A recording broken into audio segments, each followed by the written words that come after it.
Imagine a hero of France, a warrior who fought beside Joan of Arc, only to become one of history's most monstrous serial killers. Gilles de Rais, a noble knight, turned child murderer, didn't just betray his country's trust, he shattered it with crimes so horrific they defy comprehension. How could a man hailed as a savior descend into a nightmare of blood and madness? If you're ready to uncover the chilling truth about this twisted figure, hit that subscribe button like this video and share it with your friends to dive into the darkest corners of history. Let's start with Gilles de Rais, a man whose shocking duality reveals the thin line between heroism and horror. Born in 1404 at Champtocé Castle in Brittany, Gilles de Rais was no ordinary noble. Heir to one of France's wealthiest families, he grew up in a world of privilege, surrounded by tapestries, armor, and ambition. By age 11, he was orphaned his parents' deaths, leaving him under the care of a ruthless grandfather, Jean de Rais, who taught him that power was everything. Gilles was strikingly handsome, with piercing blue eyes and a charismatic presence that charmed courts and battlefields alike. Yet beneath this polished exterior lay a restless mind, one that contemporaries described as burning with strange desires. At 16, he inherited vast estates, making him richer than most kings, but wealth only fed his hunger for excess. Gilles' early fame came during the 100 Years' War, a brutal conflict that pitted France against England. At 25, he joined Joan of Arc's campaign, fighting alongside her at the 1429 Siege of Orléans. His courage earned him the title of Marshal of France, a hero's accolade for a man not yet 30. Chronicles praise his skill, noting how he rallied troops with a voice that rang like a trumpet.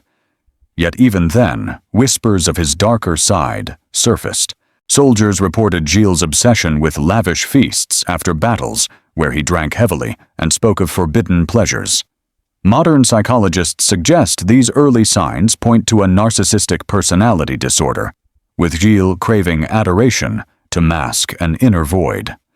His wealth fueled extravagance that stunned even France's decadent nobility. Gilles built a private chapel, the Chapel of the Holy Innocents, staffed with choir boys he handpicked for their beauty. He staged theatrical spectacles, spending fortunes on costumes and music, often playing the lead role himself. By 1432, his spending was so reckless, equivalent to millions today, that his family sought royal intervention to curb his debts. But Gilles' charm was a weapon. He persuaded King Charles VII to grant him exemptions, keeping his coffers open. One courtier wrote his smile disarms, but his eyes betray a hunger no gold can sate. The shocking truth began to emerge in the late 1430s. Gilles' estates, once vibrant, became places of dread. Servants whispered of missing children. Peasant boys lured to his castles with promises of work or gifts never to return. By 1440, rumors reached the church, and nobility accusing Gilles of unspeakable crimes. Trial records later revealed a horrifying pattern. Gilles abducted, tortured, and murdered dozens, possibly hundreds of children, mostly boys aged 6 to 18. His methods were ritualistic, blending sadistic pleasure with occult fantasies.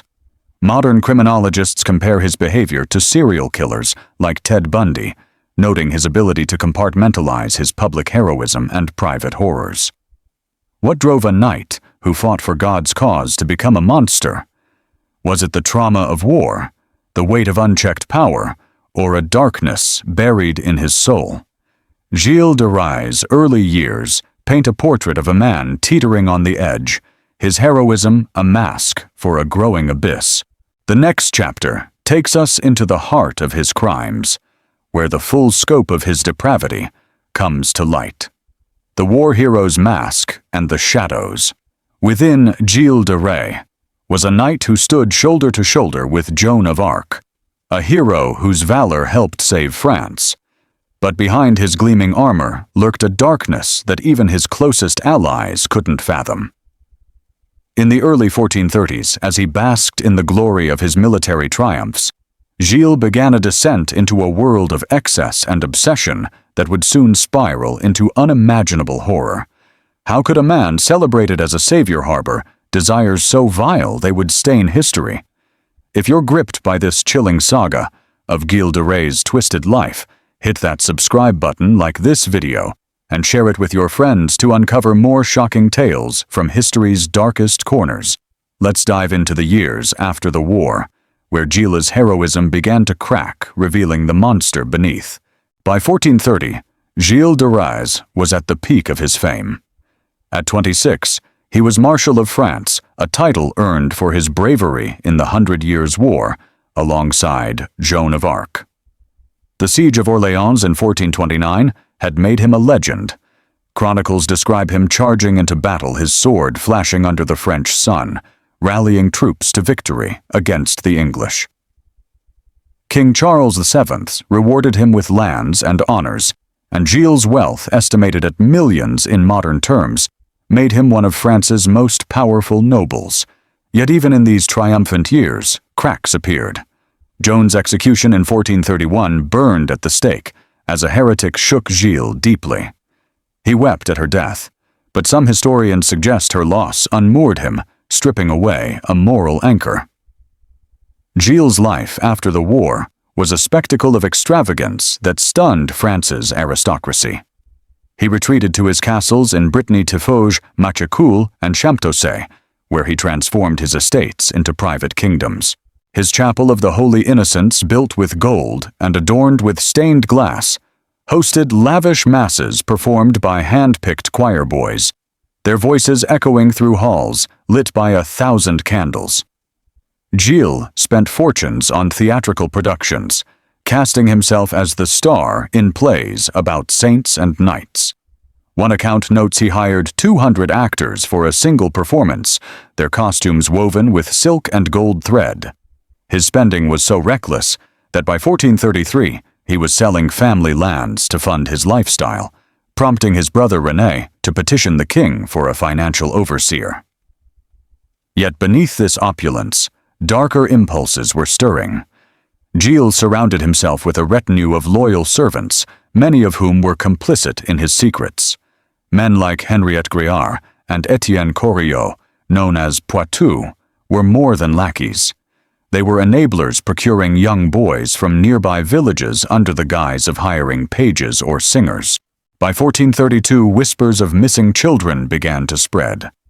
Peasants reported boys vanishing after visiting Gilles' castles, lured by promises of work or gifts. These early disappearances were dismissed as runaways, but trial records later revealed a chilling truth: Gilles had begun his murders, targeting vulnerable children with methodical precision. The nature of Gilles' crimes was grotesque. Court documents from 1440 describe how he abducted boys often aged 8 to 12 and subjected them to torture and ritualistic killings in his castle chambers. He was obsessed with their beauty, dressing them in fine clothes before committing unspeakable acts. Some victims were killed in what Gilles claimed were alchemical experiments seeking eternal youth or occult power. Modern criminologists compare his methods to those of modern serial killers, noting his use of charm and wealth to lure victims, a tactic akin to Jeffrey Dahmer's. Psychological analyses suggest Gilles' wartime trauma, witnessing slaughter and losing Joan, may have fueled a dissociative state, allowing him to separate his public persona from his private horrors. For the families of his victims, the pain was unimaginable. Parents in Brittany's villages lived in dread, their children snatched from fields or markets. One mother, later testifying at Gilles' trial, wept as she recounted her son's disappearance after being hired as a page.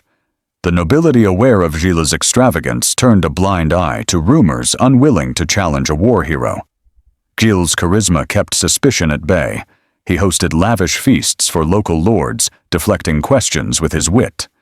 One chronicler wrote his laughter was a shield hiding the devil within. But how long could such a monster hide in plain sight?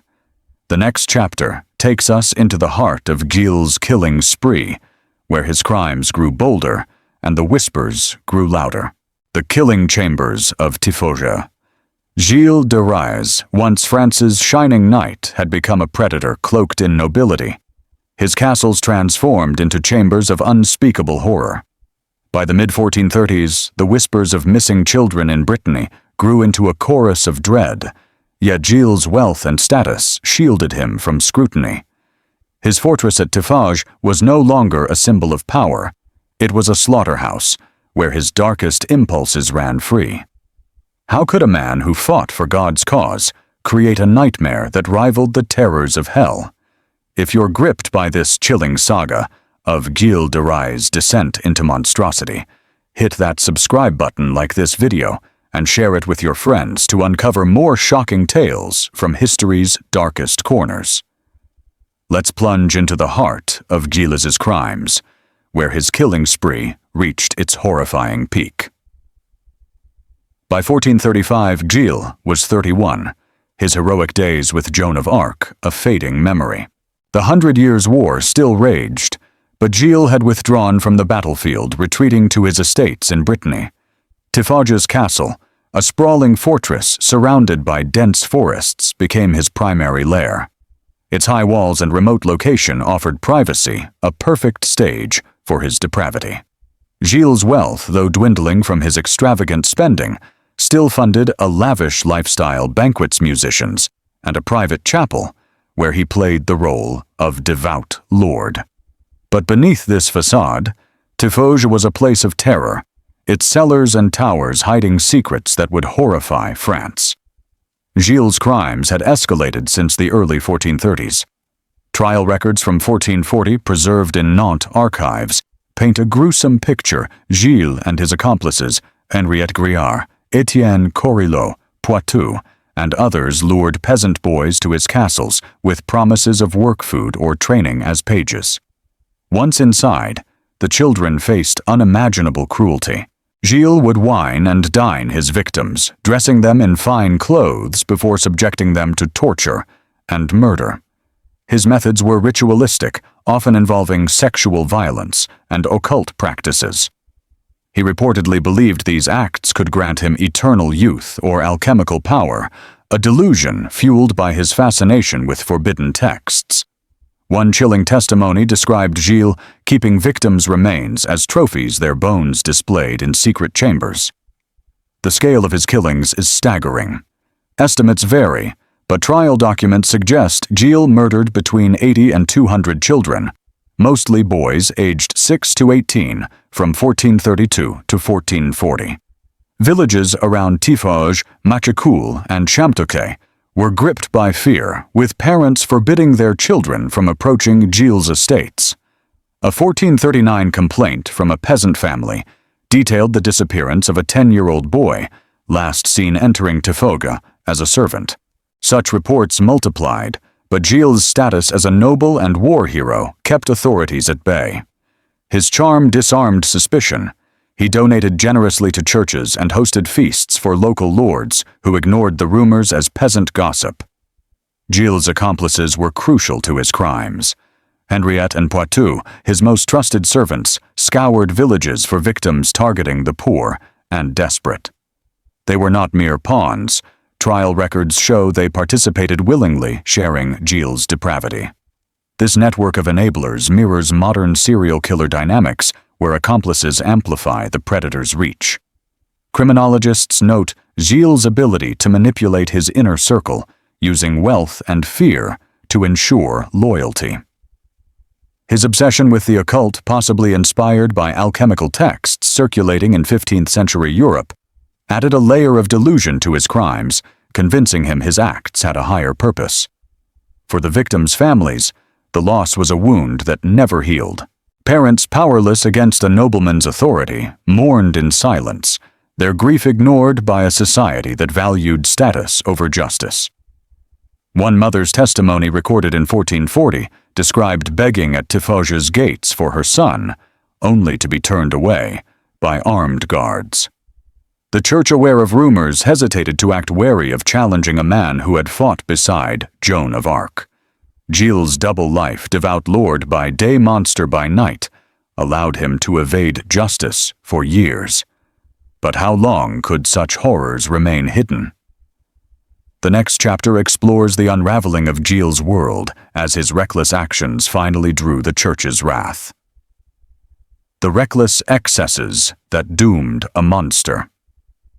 Gilles de Rais' castles were chambers of horror hiding crimes that would chill the blood of medieval France, but by the late 1430s, his reckless extravagance and brazen arrogance began to unravel the shield of nobility that protected him. Once a hero who fought beside Joan of Arc, Gilles had become a predator whose insatiable appetites, both financial and depraved, drew the attention of the powerful. How could a man, so cunning in his crimes, be so careless in his downfall? If you're gripped by this chilling saga of Gilles de Rais' descent, hit that subscribe button like this video and share it with your friends to uncover more shocking tales from history's darkest corners. Let's dive into the reckless years that led to Gilles' exposure, where his excesses finally sparked his ruin. By 1437, Gilles was 33, his wealth dwindling from years of lavish spending. His estates, Tiffauges-Machecoul and Champtocqueur, were once symbols of his power, but now they were bleeding gold. He had squandered millions in modern terms on theatrical productions, private armies, and his opulent chapel of the Holy Innocents, staffed with choir boys who often became his victims. Chronicles from the period describe Gilles hosting feasts that rivaled royal courts, with tables groaning under the weight of exotic foods and wine flowing like rivers. Yet his coffers were nearly empty. To fund his lifestyle, Gilles sold ancestral lands, infuriating his family. His brother René and cousin Georges de la Trémoille petitioned King Charles VII in 1436 to restrict Gilles' finances, citing his ruinous prodigality. Gilles' response was defiance. He ignored the royal edict, using his charm to secure loans from merchants and nobles. His theatrical spectacles grew grander with Gilles, often starring as a saint or knight, a cruel irony given his secret crimes. One performance staged in 1437 at Orléans reenacted the siege where he fought with Joan of Arc, costing a fortune and drawing thousands. Spectators marveled at his charisma, but locals whispered of darker rumors, children vanishing from villages near his castles. Gilles' reckless spending wasn't just financial. It was a flaunting of power, as if daring the world to notice his sins. Modern historians suggest this behavior reflects a narcissistic need for attention, a trait common in serial killers who crave validation, even as they hide their crimes. His crimes, meanwhile, grew bolder. Trial records from 1440 reveal that Gilles' murders peaked between 1437 and 1439, with dozens of boys lured to his castles under false pretenses.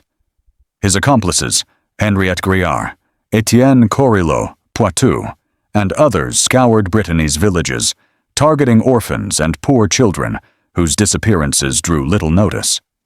Gilles' methods were chillingly methodical. He would pamper his victims with fine clothes and feasts before subjecting them to torture and murder, often in hidden chambers at Tiffauges. One testimony described a secret room filled with bones meticulously arranged as if part of a ritual. Criminologists today compare Gilles to modern predators like John Wayne Gacy, noting his use of social status to mask his depravity. The turning point came in 1439, when Gilles' arrogance crossed a fatal line. Desperate for funds, he attempted to reclaim the castle of Saint-Étienne-de-Mer-Morte, sold to a rival noble, Jean de Ferrand.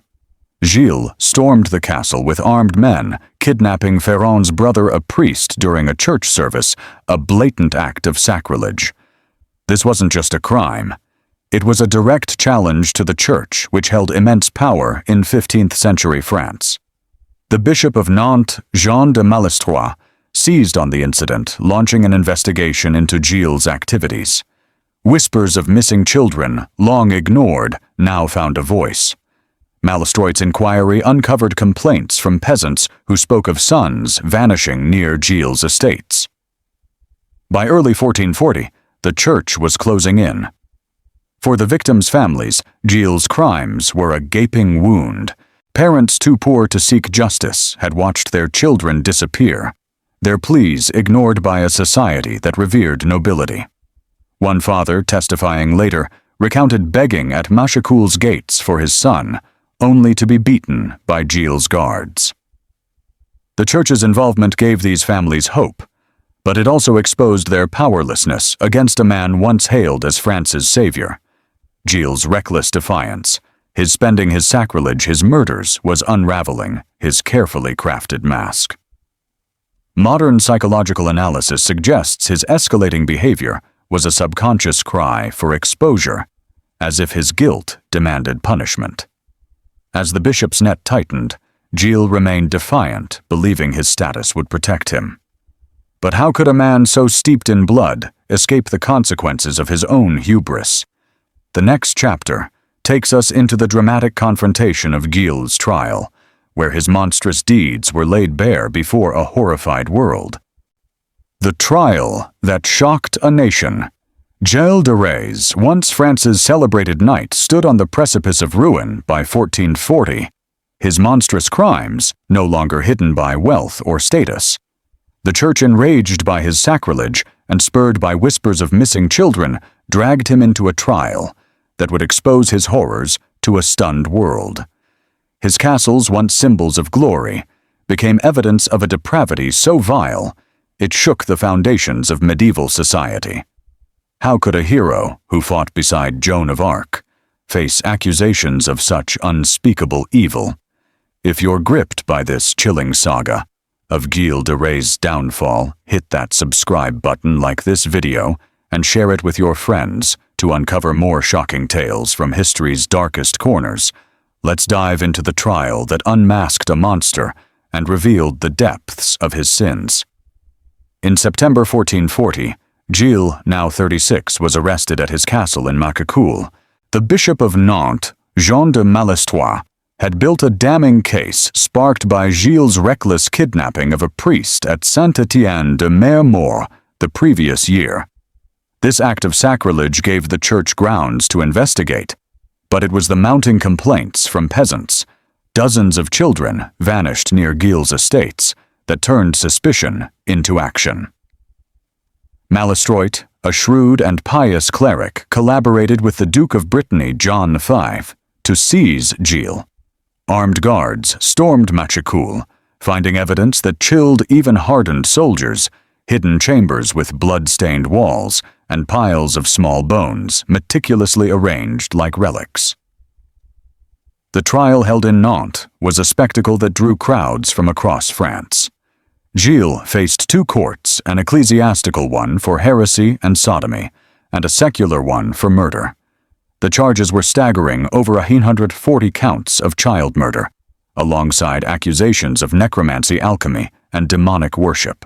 Trial records preserved in Nantes' archives detail a litany of horrors. Gilles confessed to luring boys to his castles, torturing and killing them in ritualistic acts, often with the aid of his loyal servants, Henriette Griart and Étienne Corillot Poitou. He described selecting victims for their beauty, dressing them in fine clothes before committing atrocities, sometimes preserving their remains as sacred trophies. One witness testified to finding a pit at Tiffauges filled with 40 skeletons, their small skulls bearing marks of violence. Gilles' demeanor during the trial was a study in contradictions. At first he was defiant, mocking the court and denying all charges. Dressed in velvet and furs, he sneered at the judges, calling them ignorant clerks, unfit to judge a marshal of France. But as testimony mounted, parents weeping for lost sons, servants confessing their complicity, his bravado crumbled. On October 21, 1440, under threat of torture, Gilles broke down, confessing in a tearful outburst that shocked the courtroom. "I am guilty of crimes beyond number." He sobbed, describing acts so grotesque that scribes paused in horror.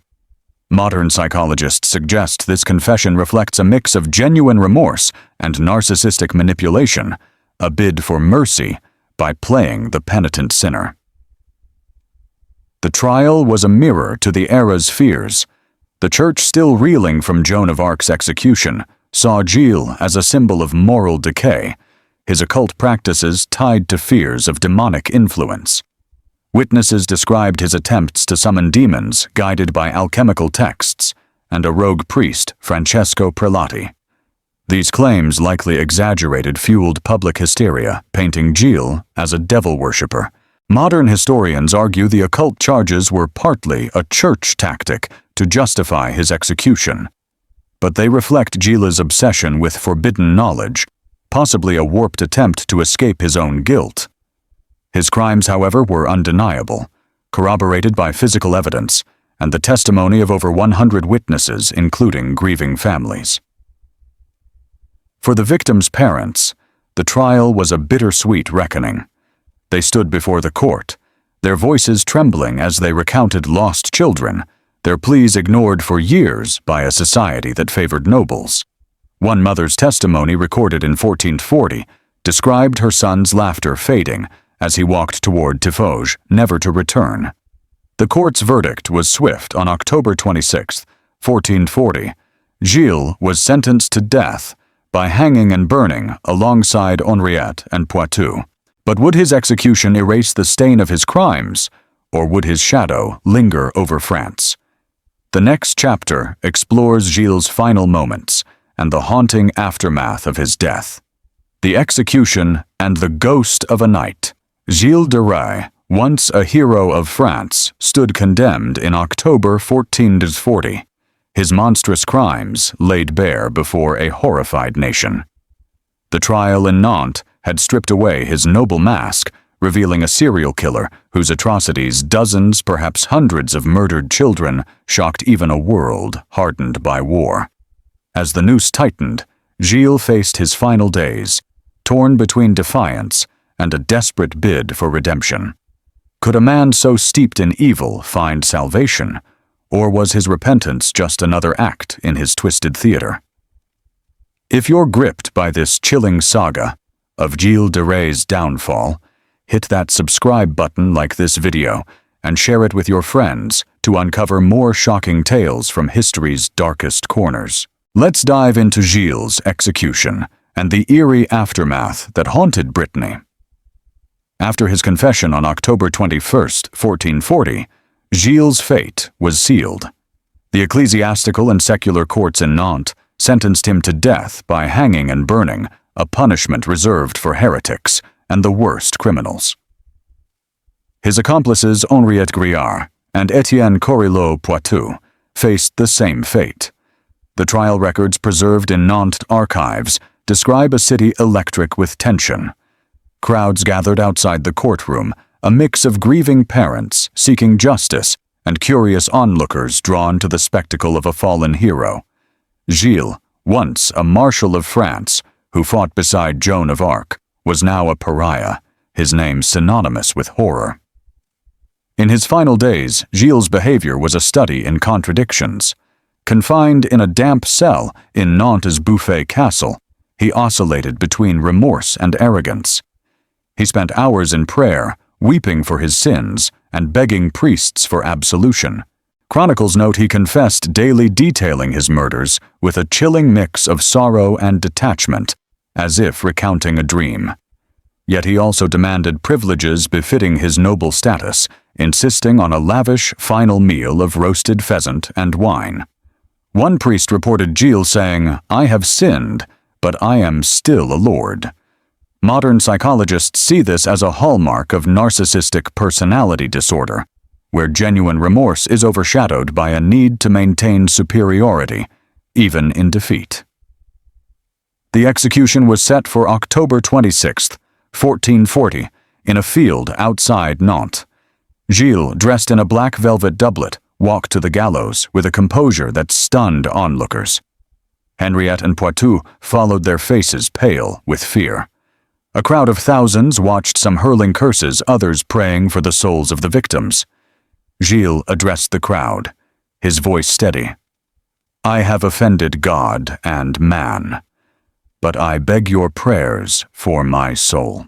His words, recorded by a cleric, sparked mixed reactions. Some saw sincerity, others a final performance.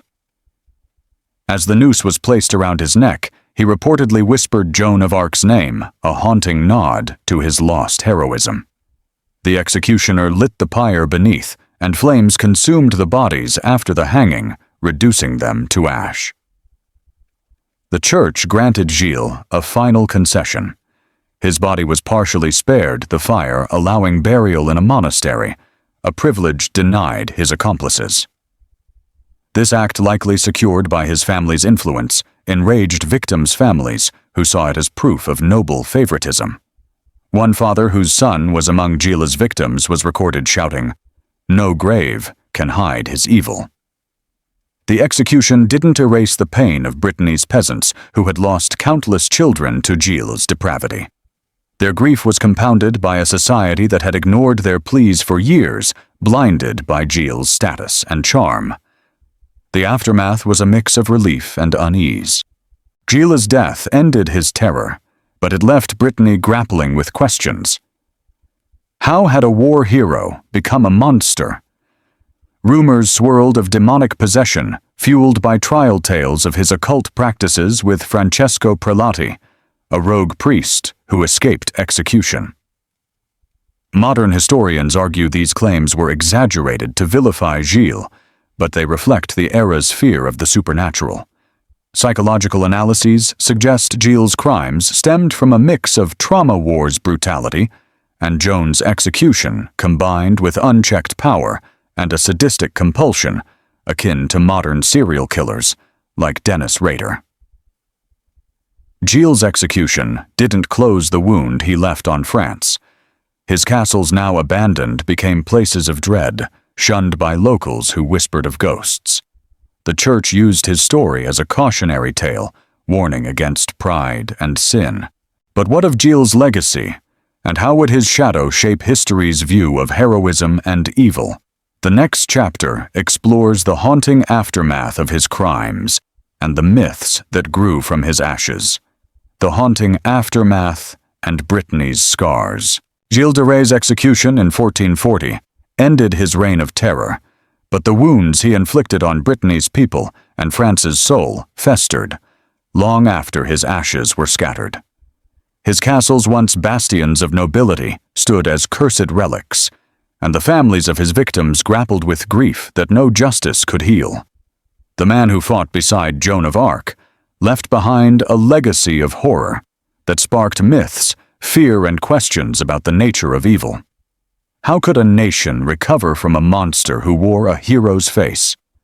If you're gripped by this chilling saga of Gilles de Rais' crimes, hit that subscribe button like this video and share it with your friends to uncover more shocking tales from history's darkest corners.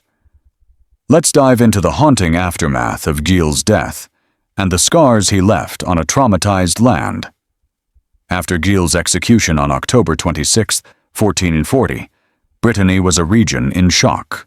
The trial in Nantes had exposed the gruesome truth. A nobleman and war hero had murdered dozens, possibly hundreds of children in ritualistic killings. Villages around Tiffauges, Machecoul, and Champtocé were hollowed out, their families devastated by loss. Parents who had testified at the trial, clutching memories of their vanished sons, found no solace in Gilles' death. One mother recorded in court documents wept as she described her 8-year-old boy lured to Machecoul with promises of work, never to return. The church's decision to allow Gilles' partial burial in a monastery enraged these families who saw it as a final insult, a nobleman's privilege trumping their pain. Gilles' castles became places of dread. Tiffauges, with its looming towers and hidden chambers, was abandoned by his family, who fled the stigma of his crimes. Locals avoided the fortress, whispering of screams echoing from its walls at night. Machecoul and Champtocé fared no better. Peasants claimed the ghosts of murdered children haunted the grounds, their small shadows flickering in moonlight. These stories, recorded in 15th-century chronicles, reflect the era's deep fear of the supernatural, with Gilles cast as a demon in human form.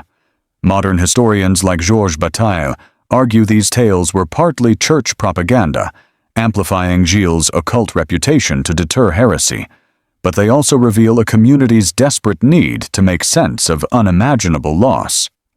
The Church seized on Gilles' story to reinforce its authority.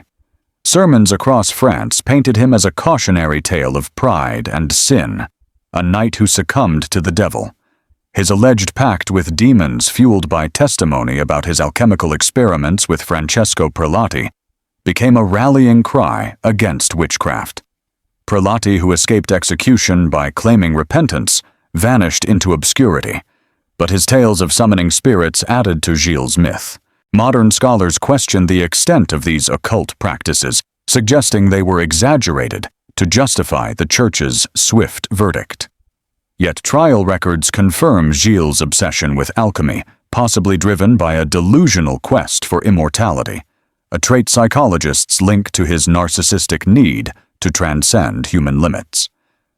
Gilles' family faced their own reckoning. His brother René inherited the crumbling de Rais estates, but struggled to restore the family's name. Nobles shunned them, and creditors circled demanding repayment for Gilles' debts. The de Rais lineage faded their wealth, and influence eroded by Gilles' recklessness. For Brittany's peasants, the aftermath was even bleaker.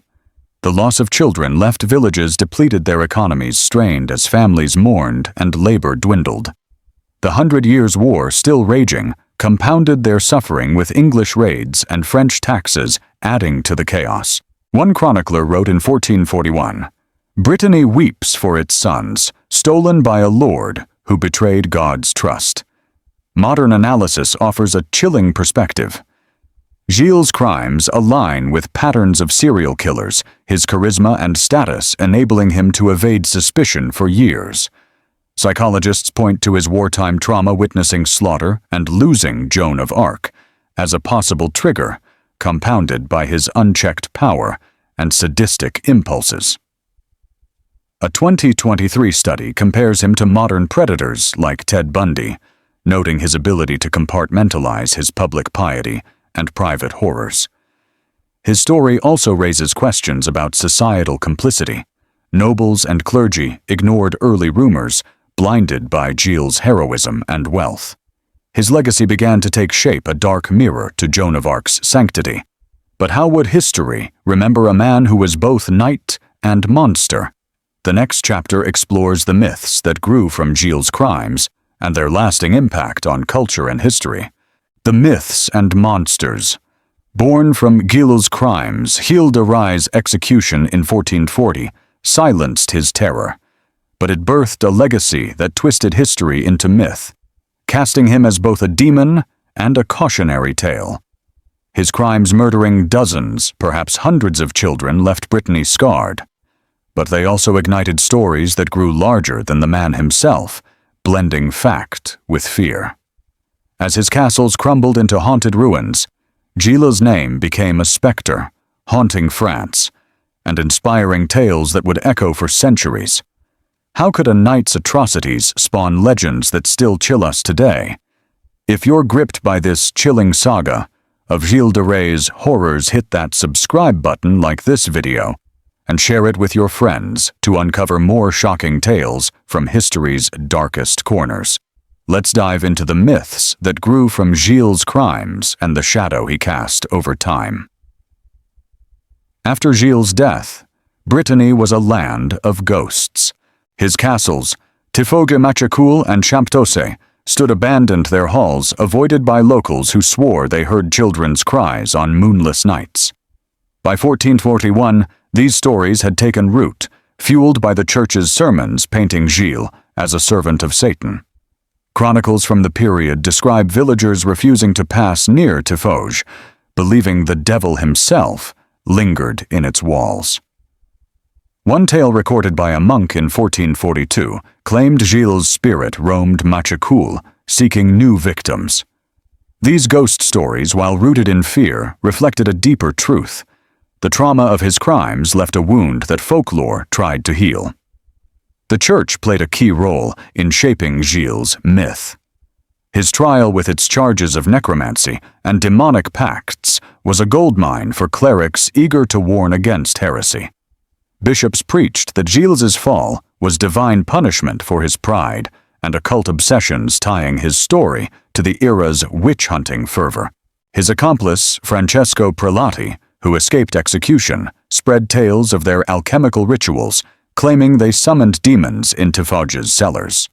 Modern historians like Norman Cohn argue these claims were exaggerated to justify the Church's authority, but trial records confirm Gilles' fascination with alchemy, likely driven by a delusional quest for power or immortality. This blend of fact and fiction turned Gilles into a boogeyman, a symbol of evil in a superstitious age. By the 16th century, Gilles' story had evolved into legend. Some chroniclers linked him to the folk tale of Bluebeard, the fictional noble who murdered his wives. While historians debate the connection, the parallels are striking: a wealthy lord, a castle hiding gruesome secrets, and a trail of victims.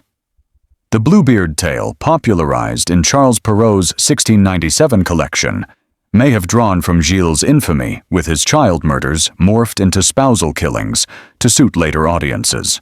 This transformation shows how history bends to myth, softening horrors into stories while preserving their terror. Modern literary scholars like Maria Tatar suggest Gilles' crimes inspired Bluebeard's archetype, reflecting society's need to grapple with aristocratic depravity through fiction. Gilles' legacy also shaped legal and social norms. His trial set a precedent for prosecuting nobles, proving even the powerful could face justice. The Church used his case to tighten control over alchemy and occult practices, fueling the witch trials that swept Europe. Yet his crimes exposed society's failures. Nobles and clergy had ignored early rumors, blinded by Gilles' status and wealth. For Brittany's peasants, the aftermath was a bitter lesson in powerlessness. Families who lost children received no reparations, their grief buried under Gilles' infamy. One 1441 petition from a village near Machecoul begged for aid, noting our sons are gone, and our fields lie fallow. Their pleas went unanswered, a stark reminder of medieval inequality. Modern analysis casts Gilles as a prototype for the aristocratic predator, his crimes a warning about unchecked power. Psychologists compare him to serial killers like Jeffrey Dahmer, noting his ability to hide sadistic impulses behind a charismatic facade. His wartime trauma slaughter and Joan of Arc's execution may have triggered a psychological break, but his wealth enabled his horrors buying silence and victims alike. A 2023 X-Post called him the dark mirror to Joan of Arc, proof that heroes can hide monsters. As myths grew, so did questions: was Gilles a product of his era's violence or a singular evil? The final chapter unveils the enduring impact of his legacy and the haunting truths it reveals about humanity. The eternal shadow of Gilles de Rais. Gilles de Rais's execution in 1440 ended his reign of terror, but his name became a wound in history, a chilling reminder of how heroism can mask monstrosity.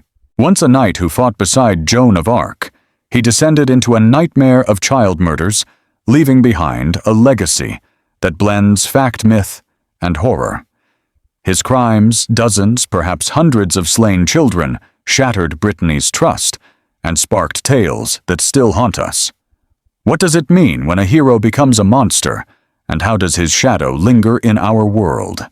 If you've been gripped by this chilling saga of Gilles de Rais' life, hit that subscribe button, like this video, and share it with your friends to uncover more shocking tales from history's darkest corners. Drop a comment below. Is Gilles a villain, a victim of his time, or something far darker? Let's dive into the enduring legacy of a knight whose evil redefined horror. The immediate aftermath of Gilles' death left Brittany reeling. His trial and execution in Nantes had exposed a nobleman's depravity, but justice offered little solace to the families of his victims. Parents who had lost sons to Gilles' castles, Tiffauges, Machecoul, and Champtocé, mourned in silence, their grief ignored by a society that favored nobles. The Church, quick to condemn Gilles as a heretic, buried his partially burned remains in a monastery, a privilege that enraged peasants who saw it as proof of aristocratic bias.